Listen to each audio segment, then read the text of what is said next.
अयोध्या राम मंदिर के नीचे घुसने पर वैज्ञानिकों के उड़ गए होश।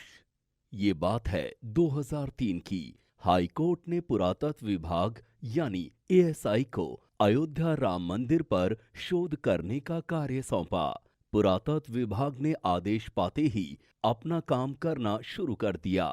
पर जब उन्होंने राम मंदिर के नीचे खुदाई शुरू की तो उन्हें ये अंदाजा नहीं था कि खुदाई में इस तरह की रहस्यमयी चीज भी मिल सकती है।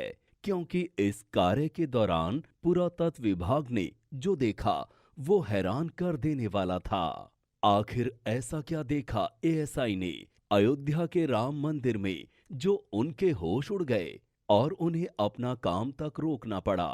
क्या थी वो रहस्यमयी चीजें जिन्हें देखकर भारत सरकार तक हैरान रह गई और एएसआई की इस बात को सुनकर पूरे भारत में खलबली मच गई।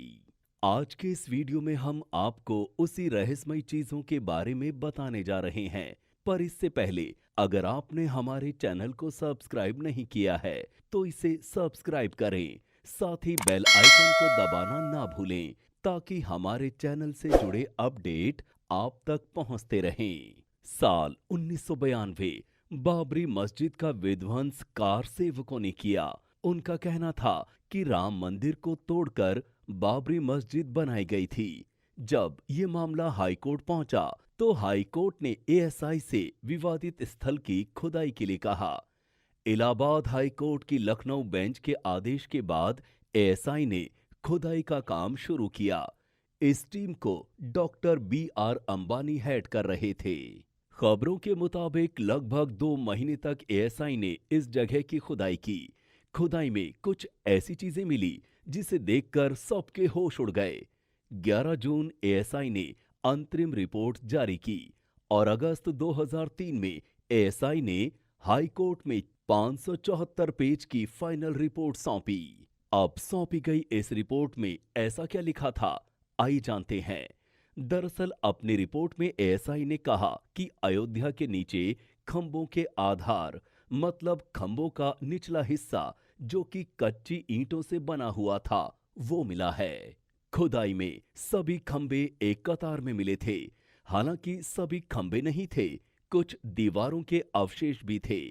एक दूसरे से लगभग 3.5 मीटर की दूरी पर। 1993 में एक अखबार में यह दावा किया गया था कि सभी खंभे एक समय के नहीं बल्कि अलग-अलग समय में बनाए गए हैं। खुदाई के शुरुआती दिनों में ही इन कब्रों को देखकर यह पता लगाना मुश्किल था कि ये हिंदुओं की थी या मुस्लिमों की। इस पर मुस्लिम पक्ष ने यह दावा किया कि ये कब्रें इस बात का पुख्ता सबूत हैं कि यहाँ पर पहले मुस्लिम आबादी निवास करती थी, जबकि हिंदू पक्ष का इस संबंध में कहना था कि अयोध्या में पहले अंगिरा, मार्कंडेय, रामानंद, नारद और शांडिल्य जैसे कई संतों को मृत्यु के बाद दफनाया गया था। इसलिए ऐसा हो सकता है कि ये कब्रें इन्हीं की हो।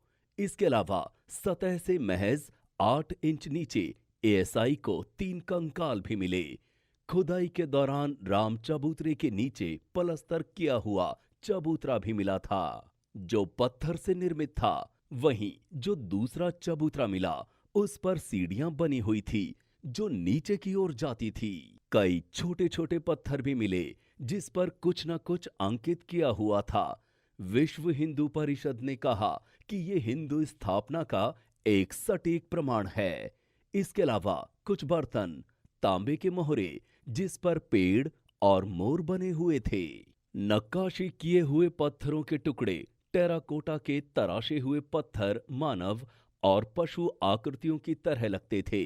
ये उदाहरण इस बात का स्पष्ट प्रमाण है कि श्री रामलला की जन्मभूमि यही पवित्र स्थान है। खैर, अब तो 2019 में सुप्रीम कोर्ट का फैसला आने के बाद श्री राम मंदिर की आधारशिला रख दी गई और अब कुछ समय में प्रभु श्री राम का भव्य मंदिर सभी के सामने होगा। तो कैसी लगी आपको हमारी ये दिलचस्प जानकारी? कमेंट सेक्शन में जरूर बताएं। आप देख रहे हैं मंदिर दर्शन।